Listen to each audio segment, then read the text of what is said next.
are investigating the shooting deaths of an entertainment company executive and his wife.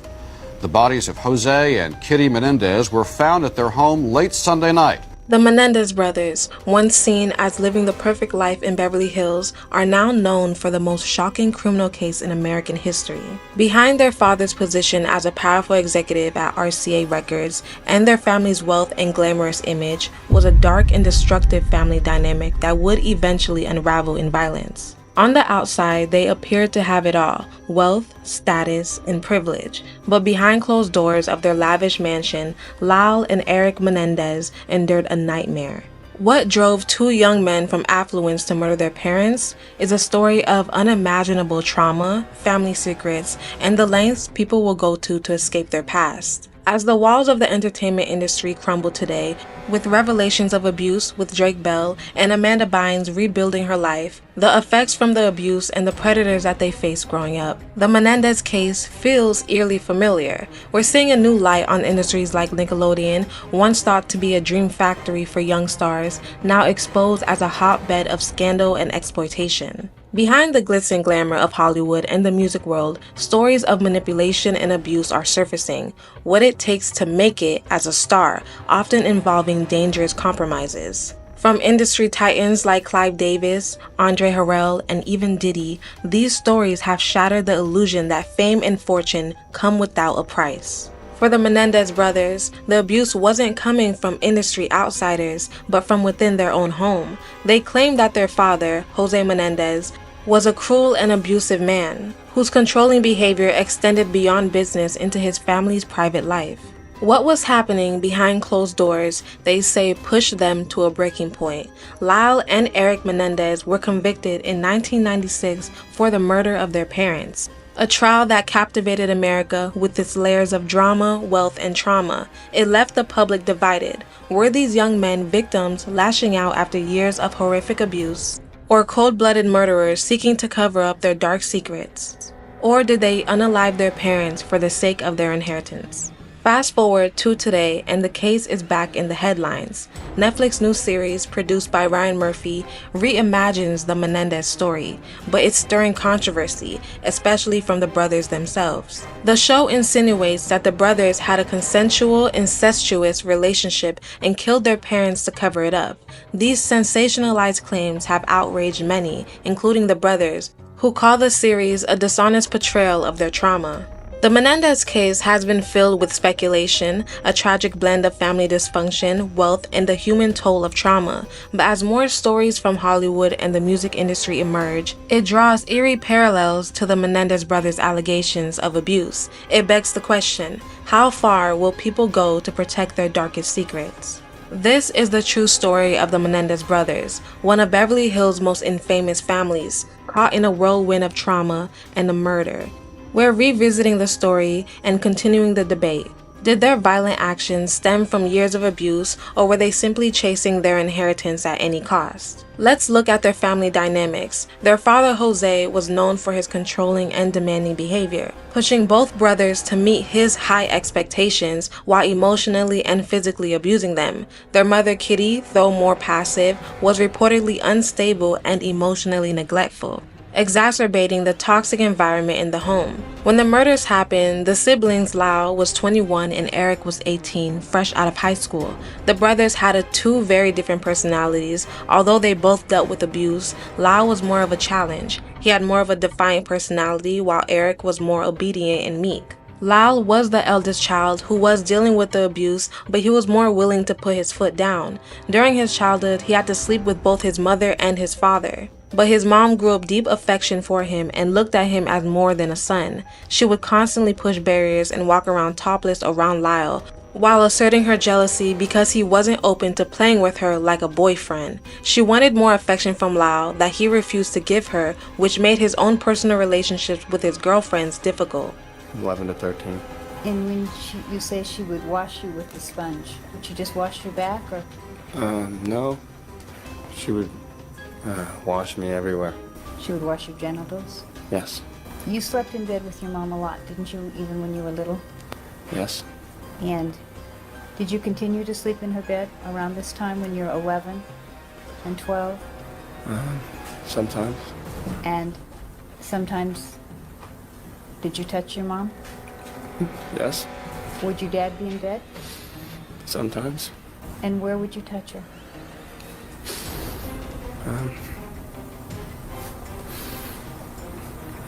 Everywhere. Did she touch your back? She kissed me, but she didn't touch me. And how long did these things go on for? Until I was 13, a little bit farther than that. And when this was going on with your mom, was she nicer to you than she used to be? No. She was worse. And did it stop at some point? It stopped a few months after I was 13. Who stopped it? I did. How did she react to that? She was furious. That doesn't mean that Lyle wasn't shy of the abuse by his father. Lyle was sodomized by his father relentlessly to the point he continued the cycle with his brother Erik, also introducing him to his father's torment. And was there some point in time when he decided to use something besides the toothbrush?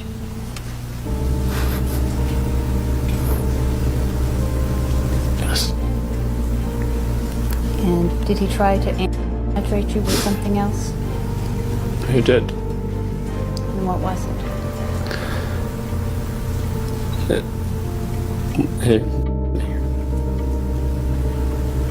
Did you cry? Yes. Did you bleed? Yes. Were you scared? Very. Did you ask him not to? Yes. How did you ask him not to? I just told him, I don't.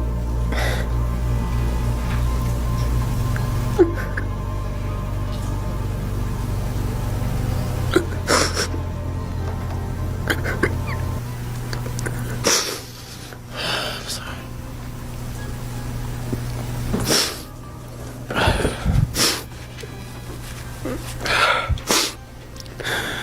I just told him that I didn't want to do this, and that it hurt me.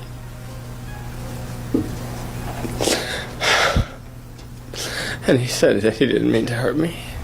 And he loved me. Was that important to you, that he loved you? Yes, very. But I still didn't want to do it. I took him out to the woods. Whenever I felt, I don't know, I took him out sometimes. And I took a toothbrush also. And I played with Erik in the same way. I'm sorry.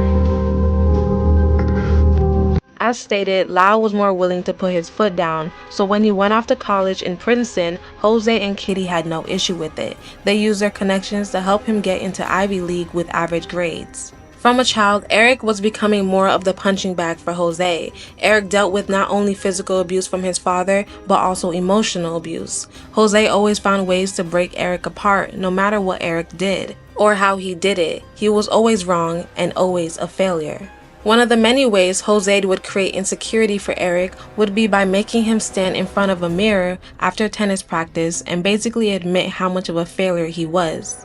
If Erik said he played well at tennis that day, Jose would make him look in the mirror and tell himself that he played tennis terribly, and if he didn't say it, Jose would punch him in the head, making him reiterate self-deprecating thoughts to himself. What did the mirror have to do with your father? Well, strike this. He would be drilling you, asking you questions? Yes. What did the mirror have to do with his asking you questions? Well, he would take my chair. I had a wooden chair, and he would take it and he would put it in front of the mirror, or he would have me stand up in the mirror. If it was after sex, I'd be doing it naked. If it was after tennis, I'd have my tennis clothes on. And he'd walk around behind me and ask me questions. What kinds of questions? He would say, "How did you feel today when you were on the tennis court? Did you feel you did well?" And what would you say? I would give my answer. Well, hypothetically, give an answer so we can hear how this would go. I would say, yeah, I think I played well. And he would say wrong. And now what was supposed to happen, if anything, when he said wrong? I'd have to hit myself in the head. You'd have to hit yourself? Yes. Without hitting yourself, would you just show us what you were supposed to do? But don't hit yourself. I'd have to go like this. Okay. And what would happen if you didn't go like this? Well, it wasn't like this. I'd have to hit myself. I understand that you'd have to hit yourself. And what if you didn't hit yourself hard enough, or if you didn't do it, or if you missed? What would happen? He'd hit me. And where would he hit you? In the back of the head. And how long would these question sessions in front of the mirror go on? Half hour. And how many wrongs Not sure. typically would you hear? I would hear, it depended on how stubborn there were times when I just couldn't take it anymore. It would just well up inside of me, and I couldn't stand it. And I knew the answer he would want after a while. I knew that if I was on the tennis court, he'd say, how did you play in tennis today? And I'd say, badly. And he'd say, right. And I'd say, how did you hit your forehand? I'd say, terribly. And he'd say, right. And he'd say, did you hit it down the line like I told you to? No. And he'd say, right. The physical abuse that Erik dealt with from his father was relentless. He was his #1 punching bag from the time he was as young as 6 years old. In 1997, Erik was taken to the Princeton Medical Center with an injury to the back of his throat, including the posterior pharynx, uvula, and soft palate, injuries that children who have been SA'd have. Erik was a target the minute he was born. No matter the stage in his life, his father's abuse was ongoing. Jose was a very large man, standing at 6'0". He was very intimidating to the brothers, especially Erik. Although he knew what was happening was wrong, he didn't have the mental and emotional strength to say no to his father. So you just said no. Do you know why you said no? Yes. Why did you say no? Because I'd been building myself up for a long time before then. I'd really been building myself up to resist him in some way or fight back. I really hated myself at the time, and I disliked who I was, and so I just had to, I wanted to do more than say no, but all I could do was say no. Okay, so you said no because you had been planning on saying no. Is that the answer? Yes. All right. And how did he react to your saying no? Oh, he hit me and threw me on the bed. Okay. And after he did that, what did he do? He left the room. And what did you think when he left the room? I didn't know. Did you think your resistance had worked at that point? No, because he stormed out of that room. So what happened next? He came back with the knife. Now, this knife, Mr. Menendez, is a small, medium, large? I think it's like that, if Yeah. not bigger. I mean, I remember it being huge. Okay. And where was it kept at that house? It was in my parents' bedroom. And when he came back with the knife, what did he do with it, if anything? He put it on my neck. He put his hand on my head and put the knife on my neck. And did he hurt you with it? No. Did he threaten you with it? Yes. What did he say? He said I should kill you, and next time I will. And did you believe him? Yes.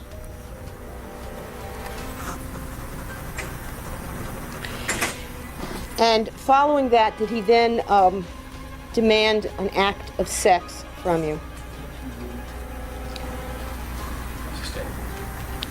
Your Honor, may we approach? Did he then demand something from you? Yes. What? Sex. And did you comply? Yes. Did you complain? No. Did you resist? No. Did you say no? No. Did you just do it? Yes. And he tried to cope with the abuse by finding alternatives to not make it so bad. At one point, he heard his friends talking about how cinnamon made semen taste better, so he used to sneak cinnamon into his father's drinks. After a while, there became an unspoken need for lemons in the house. Erik would put lemons in his food to create a bitter taste so he could disguise the taste of his father out of his mouth.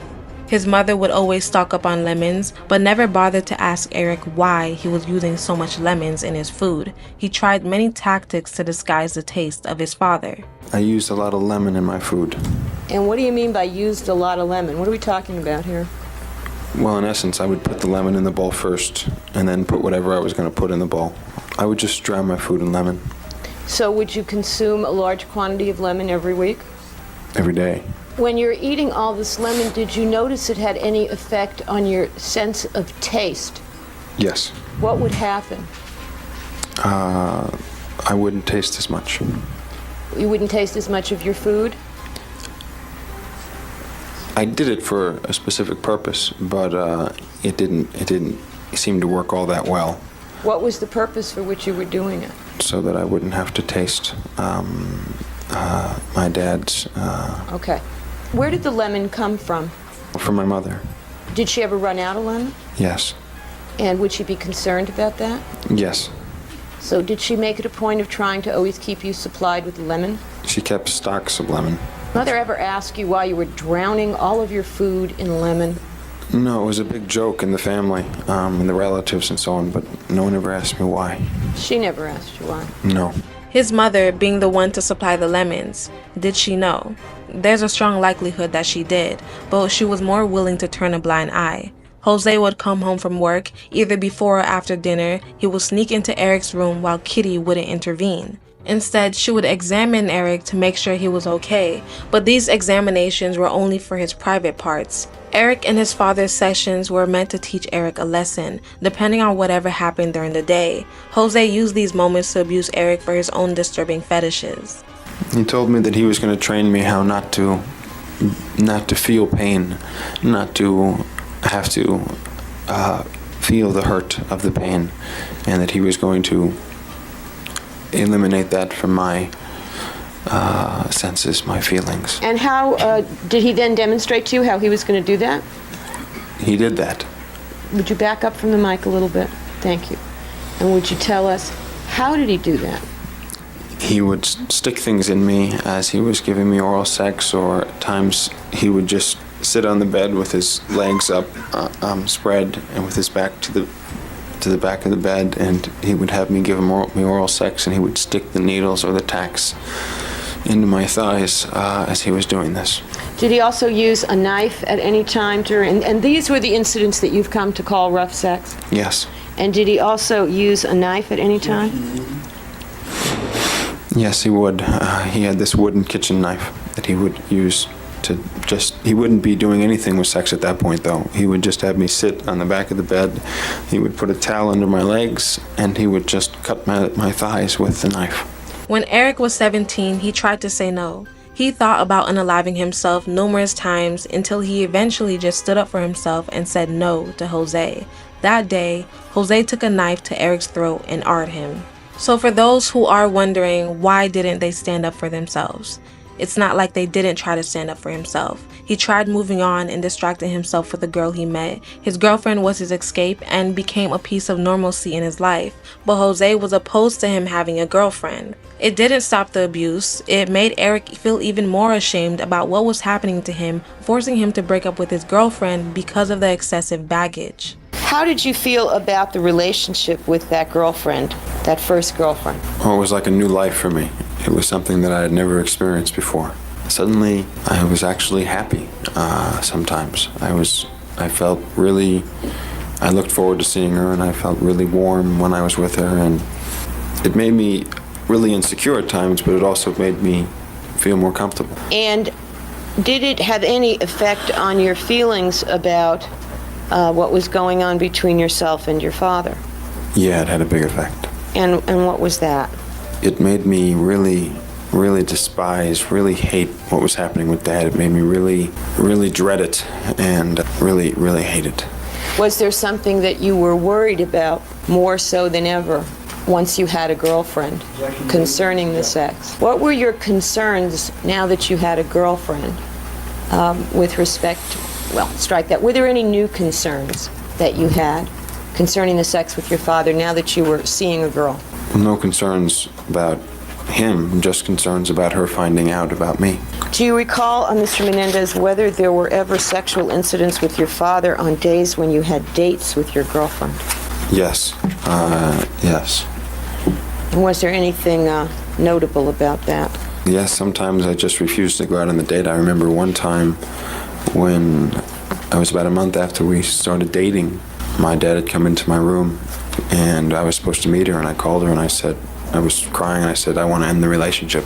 And she wouldn't let me end it because I wouldn't tell her why, but I just had a lot of confusion, a lot of problems with it. After years of relentless abuse, Erik finally had his breaking point when he graduated from high school. His goal was to go to UCLA, and he saw this as his final way to get away from his parents' control. This unfortunately took a turn for the worse when his dad told him he would still have to be at home for his freshman year. This broke Erik tremendously as he finally decided to tell his brother Lyle about what was happening to him. Even though the brothers were both abused by Jose, they were forbidden from telling anybody about the abuse, even each other. The brothers never spoke about what they went through in the house. They kept quiet until Erik finally had enough and decided to tell Lyle, in which Lyle confronted Jose about it. Lyle told his father that the abuse was going to stop and he was going to let him take his little brother and leave the house, in which Jose responded that he would do whatever he wanted with his son and that nobody would threaten him, further making it clear to Lyle that this secret would never leave the family. Jose, furious that Erik told Lyle, he confronted Erik angrily, which ended up in a face-to-face revelation with his mother, who never protected her sons because, in her own words, nobody ever protected her. Did she acknowledge knowing? Yes. And did Lyle say anything about what she did or didn't do with respect to what she knew? I'll ask her how could she not help me? How could she not intervene or stop it? Something along those lines. And what did she say in response to that? She said that no one ever helped her, and that why should she help me? That no one ever helped her in her life, and went on. Okay. Jose Menendez was a music executive who not only abused his sons, but also abused his artists. Moendo was a popular Hispanic boy band from the 70s. They're referred to as the most iconic Latino pop music band. Roy Rosello, a former member, recently revealed that he too was abused by Jose. In 1983, the group's manager asked Roy to do a favor and instructed him to go downstairs at the hotel and join Jose in the limousine. He was then taken to Jose's New Jersey home, drank some wine offered by Jose, which was laced, as he became unconscious and woke back up at his hotel. A second incident of the same nature happened in a New York City hotel, all while he was still a teenager. Sherry Woods, former Madame and ex-wife of famous musician Stevie Woods, recalled her encounters with Jose. She was interviewed for an article in the New York Post where she called Jose a sadist. She said working as a madame, she encountered strange people, including the Hillside Strangler, who was her one-time client. She referred to him as more of a gentleman than Jose. She said when he would use her services, he insisted that the girls be no more than 13 years old and petite, but she never employed minors, so she just sent her youngest looking girls. She recalls once he tried to strangle a very sweet girl as he had intercourse with her. She was so scared she refused to go back to him, regardless of how much he wanted to pay her. On another occasion, Jose slapped his date around, and according to Sherry, he pretended to grape her. The final deal between Sherry and Jose was on one particular date. Jose allegedly severely injured one of Sherry's girls with whips and various sex toys. The girl allegedly came back with scratches and bruises all over her, so she decided to stop taking his calls, saying that she believes that Jose's sexual appetite for teenagers and his violent tendencies could easily spill over into his home life. Seeing what he did and could have done to those girls, she understands his sons having good reason to think that Jose could hurt them if he wanted to. The boys were fearful of Jose and what he could do to them. They tried telling family members growing up, but no one took their allegations seriously and it never led anywhere. Their cousin Diane was told by Lyle when he was 9 years old that he was afraid his dad was going to come into his room and that he and his dad had been touching each other down there. Diane went to get Lyle's mother and tell her, but Kitty said Lyle was making things up and convinced Diane that nothing was wrong. Ms. Vandermolen, was there an incident in 1976 in which Lyle Menendez asked you to help him? Yes, there was. Where did this take place? In my bedroom downstairs in the basement. What in time Muncie. I'm sorry. In Muncie. In Muncie. What time of day was it? It was nighttime. And what happened? We had all been down, Lyle and Erik and I had been downstairs, and the boys had been called up to get ready for bed. I stayed and went into my bedroom, and a while later, Lyle came down, and he was asking if he could, I thought he was there to say goodnight, and he started asking me if he could sleep down there because Kathy had already gone and there was 2 single beds. Okay, and what did you tell him? Initially I pretty much just brushed him off because I wasn't taking him seriously. And what happened next? He proceeded to indicate to me by touching himself down and saying that his dad and him had been touching each other down there. And what did he ask you to do? He wanted to sleep down there. And what did you do? I went and got Kitty and brought her downstairs and told her what was going on. How did Lyle seem at this time? Was this a joke?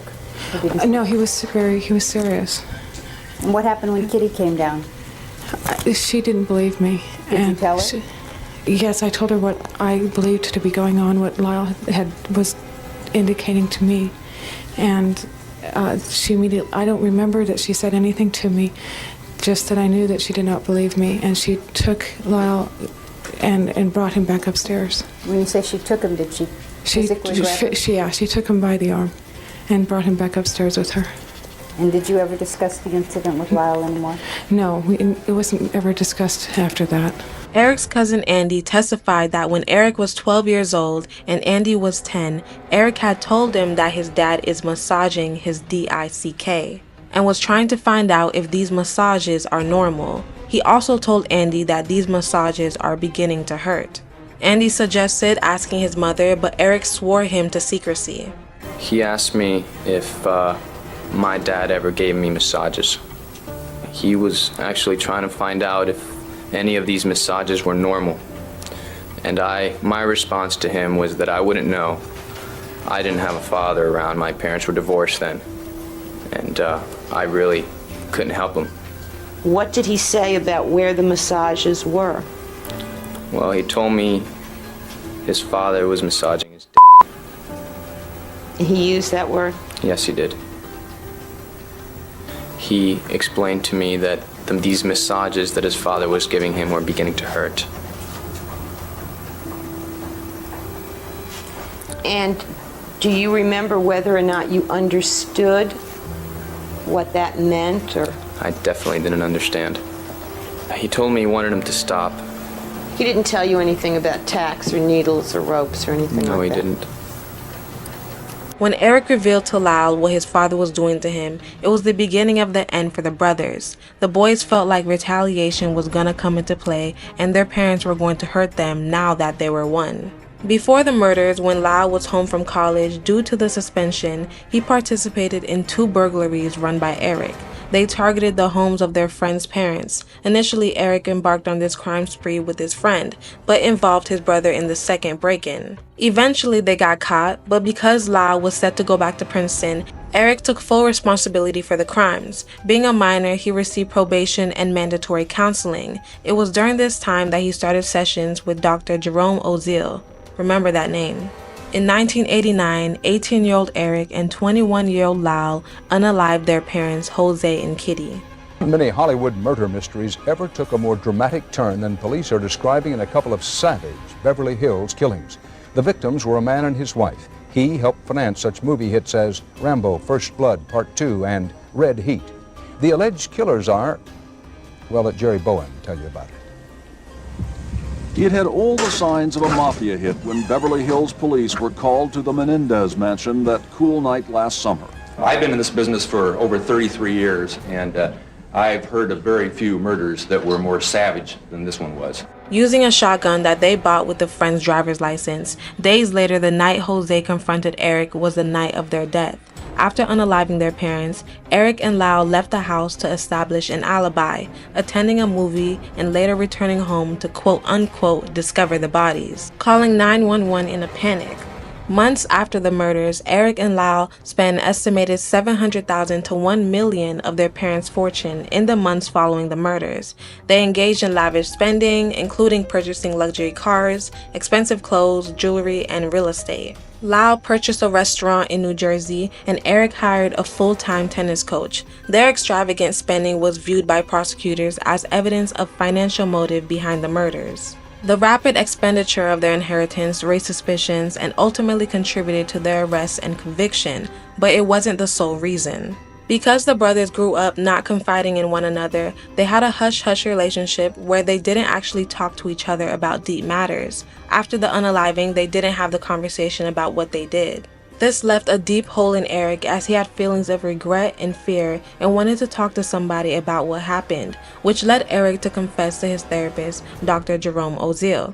Erik confesses, and Oziel believes that he should bring Lyle in. Lyle then threatens to unalive Oziel if their secret came out. The therapist assures them that their secret will remain confidential. This actually would be the breaking point that set off a chain of events that ultimately led to the arrest of the brothers. Oziel, on the other hand, didn't keep his promise about it being confidential. He ended up telling his mistress, who held on to the secret until Oziel and her broke up, and that's when she decided to tip off the police about Erik's confession. The brothers were arrested, and the first trial in 1993 ended in a hung jury.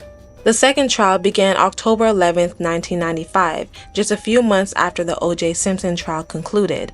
O.J. Simpson was acquitted of murder on October 3, 1995. The Menendez trial started roughly 8 days after the Simpson verdict, making the gap between the two high-profile trials just over a week. Their retrial in 1995 occurred during a period of intense media coverage. LA was dealing with back-to-back huge media cases, and they lost one of the biggest cases, which was the OJ trial. Then they possibly could lose the Menendez trial, would have been a huge L for LA's district attorney. So regardless of the evidence about the brothers' abuse and fear, they still committed a crime, and LA was not going to take a loss on another big case because it followed so closely after the heavily publicized O.J. Simpson trial. The brothers were sentenced to life in prison. Now that the dust has settled and their case was reenacted for TV, it's shining a heavy spotlight on the brothers' request for appeal, as some believe that they served their time after over 20 years in prison. Let me know what you think down in the comments. Do you believe that the brothers have served their sentence and deserve to be free? Or do you believe they reached their breaking point with their parents? Let me know what you think down below, and make sure you comment, like, and subscribe. Toodles!